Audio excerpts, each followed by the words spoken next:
బీసీలను ఇంకా అనగదొక్కడానికి చేసినటువంటి ఒక కుట్ర ఈ నివేదిక. ఈ నివేదికను నేను ఎట్టి పరిస్థితుల్లో అంగీకరిస్తలేను. ఇది బీసీల భవిష్యత్తును సమాధి చేయడం కోసం తయారు చేసిన నివేదికగా భావిస్తూ ఈ నివేదికను నేను చెప్పిన ఉత్సబోసి తగలబెట్టండి అని చెప్పిన ఉత్సబోస్తే తగలబడదు కాబట్టి ఈ నివేదికను తగలబెట్టి పారేస్తా ఉన్నాం. ఇది దొంగ లెక్క. ఈ దొంగ లెక్కను ఎట్టి పరిస్థితుల్లో బీసీలు సహించరు.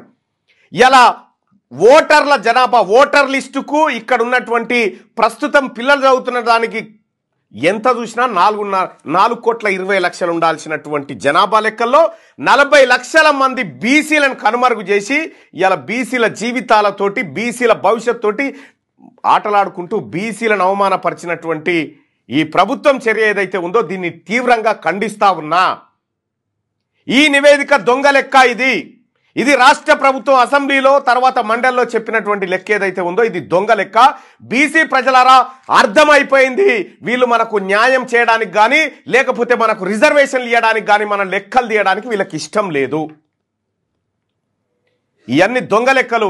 ఈ లెక్కలకు సంబంధించి నేను నిరసన వ్యక్తం చేస్తా ఉన్నా.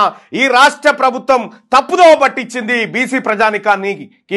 160% మంది ఉన్నటువంటి బీసీలను కేవలం 46% మంది మాత్రమే హిందూ బీసీలు అని చూపించి బీసీల లెక్కను తొక్కిపెట్టి 8% ఉన్నటువంటి వాళ్ళని 15%గా ఉన్నట్టుగా ఓసీల లెక్క చూపించినందుకు నిరసనగా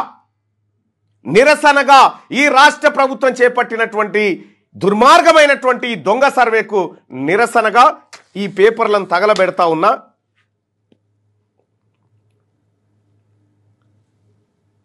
ఇవి బీసీ ప్రజలను మోసం చేసినటువంటి నివేదిక ఏదైతే ఉందో ఈ చట్టసభలో ప్రవేశపెట్టినటువంటి నివేదిక దీన్ని తగలబెడతా ఉన్నాం ఇవాళ. ఇది దొంగ లెక్క. ఈ లెక్కల ద్వారా బీసీల అస్తిత్వం పోతా ఉంది. అందుకోసమే ప్రజలారా ఈ లెక్కని ఎట్టి పరిస్థితిలో మేము అంగీకరించం. ఇది దొంగ లెక్క. ఇది జానారెడ్డి చేసినటువంటి సర్వే. ఈ సర్వేని మేము ఎట్టి పరిస్థితిలో అంగీకరించం.